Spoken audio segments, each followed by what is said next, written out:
The Aeroquip Pro Crimp FT1390 is designed to crimp Eaton high-quality hose assemblies, including thermoplastic, textile braid, Teflon, suction, wire braid, and spiral through 2.5 inch.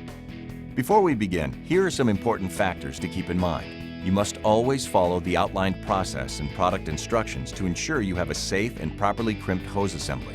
This includes observing the Eaton hose tolerances for all Aeroquip hoses and hose ends.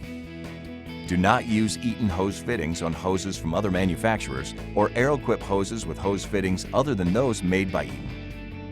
This video will explain the proper procedure for crimping a hose assembly correctly. However, you should always read the operator's manual thoroughly before attempting to operate this or any other crimping equipment. Remember, the operator's manual is your best source for information about the operation and maintenance of the Pro Crimp FT1390.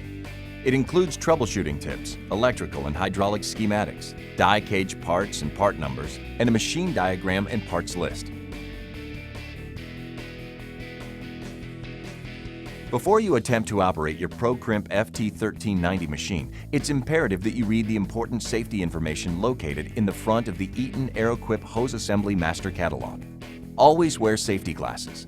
Be aware of loose-fitting clothing that can get caught in the equipment, and avoid wearing any jewelry when operating the machine. Keep your hands clear of all moving parts at all times. Never let anyone operate this equipment that has not been properly trained. Use care when handling the dies.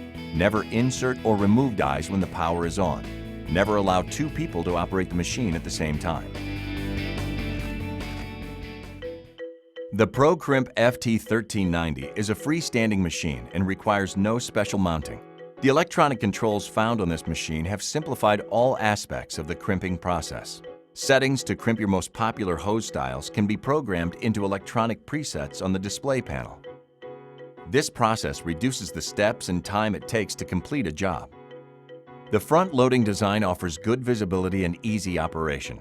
Standard equipment includes a flexible work light to help assure accurate fitting positioning. With the fitting locator, multiple identical hose assemblies are produced quickly. The Pro Crimp FT1390 comes with a foot switch, which allows the operator to use both hands to hold large hose assemblies during crimping. The Pro Crimp FT1390 has two separate styles of die cages available for crimping the wide range of hoses and fittings. There are drop-in die cages, which are self-contained within the die set. We will review both die set options and how to properly crimp finished hose assemblies using these systems. The keypad allows you to adjust certain settings on Pro Crimp FT1390, and it's the key to this variable crimper. To better understand the keypad and the display, turn on the power located at the front of the machine. The work light and display will come on to indicate you have power. To enter a target setting, press the Enter button. The green light comes on. Immediately press the 3 numerical buttons that coincide with the specified target setting. After the third number is entered, the 3-digit number will remain on the display.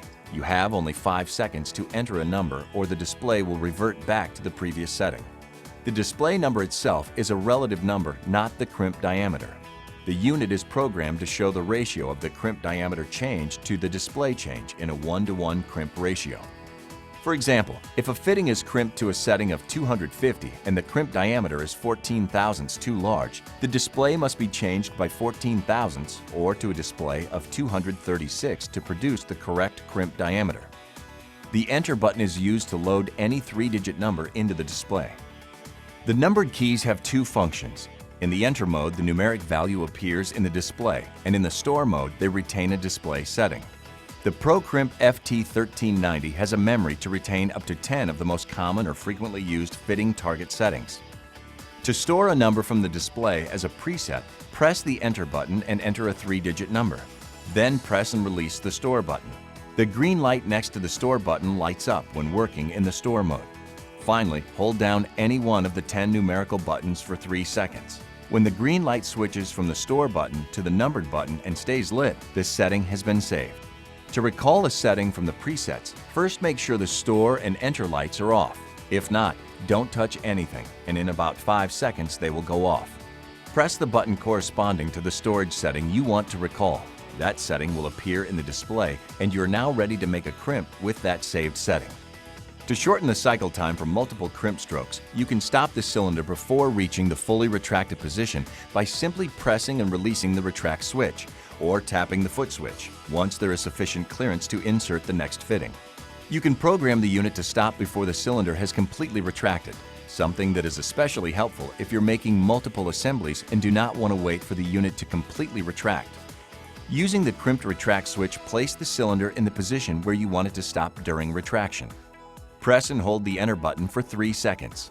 The display will show 000. When the display returns to the original setting, the green light beside the Enter button will go out. The cylinder will now automatically stop at this point every time you make a crimp. Remember, you must press and hold the retract switch to fully retract the cylinder when you're done making these multiple crimps or when you need to change the die cage. This will not change the preset retracting position, but if you turn the power to the machine off, then it will erase the programmed stop setting. Before we make an actual hose assembly, let's review some basic procedures. Start with the proper hose and hose end selection.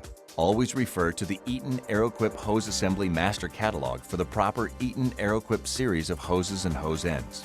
Be sure that the hose and hose ends you select are components designed and approved for the type of application for which the hose assembly is being used. The first step is measuring and then cutting the hose to the proper length. If you're not familiar with making hose assemblies, be sure you allow for what is called the cutoff factor. Remember, the overall length of the hose includes the hose ends, and you must allow for this additional length before cutting the hose. The cutoff factors for hose ends are found in the Eaton Aeroquip Master Hose Assembly Catalog. Be sure the cut is both square and clean. To ensure that the hose end will be fully inserted into the fitting, mark the hose from the end to a length equal to the scribe line on the fitting socket. Now insert the hose into the end fitting up to the mark. Be sure that the end of the hose is fully inserted into the fitting. This is necessary to ensure a proper crimp. Let's begin with the proper procedure for using the drop-in die cages. Inserting the die cage is easy. The proper Eaton tooling must always be selected. Refer to the published Eaton Aeroquip crimp specifications or download them from Eaton's website. You must select the correct die cage and crimp setting for the approved hose and fitting combination. Install the die cage into position with the alignment slots and the shoulder bolts. You can tell if it's properly installed if it looks like this. For the first time and periodically thereafter, lubricate the exterior taper of the crimp die with the Eaton Anti-Seize lubricant supplied with the machine. Next, either select a preset button or enter the proper value into the keypad. Insert the hose and hose end into the die cage from the front. Line up the scribe line or indicated crimp location so that it is slightly inside the die cage, about 1/32 of an inch. Next, hold the hose firmly with one hand and press the crimp switch with the other hand, or depress and hold down the foot switch. The die cage will continue forward until the fitting is fully crimped. It will then stop and begin to retract. Once the crimp has been completed, measure the nominal crimp diameter using calipers or a point micrometer. Readings should be taken across all 4 sets of flats and averaged. Compare the reading to the specification listed in the crimp specifications chart used to prepare and complete the hose assembly crimp. If the crimp is not correct, follow the previously described steps to ensure an accurate crimp diameter is achieved. Once you have a proper crimp, this assembly procedure may now be repeated for the other hose end by following the identical steps used for the first crimp fitting. Here is how to set the adjustable backstop to help you quickly produce multiple identical assemblies. Completely turn off the power to the machine. Never attempt this while the machine is powered on. First, align the fitting in the correct position. Loosen the thumb screw on the backstop and slide the locator cone against the fitting. Don't press too hard. This will compress the spring and that will change the accuracy of the position. Tighten the thumb screw and turn the power back on. Proceed with crimping the required hose assemblies. One final reminder, safety should never be compromised under any circumstances. Be sure the unit is properly positioned before use and follow all the safety procedures outlined in this video and in the manual when the machine is being operated. By following the proper setup and operating instructions, you can make dependable Eaton hose assemblies every time using the ProCrimp FT1390 crimp machine. If there's a problem or if you have any questions, consult the crimping procedures found in the Eaton ProCrimp FT1390 Operator's Manual or contact Eaton Technical Support. Crimp with confidence. Connect with Eaton.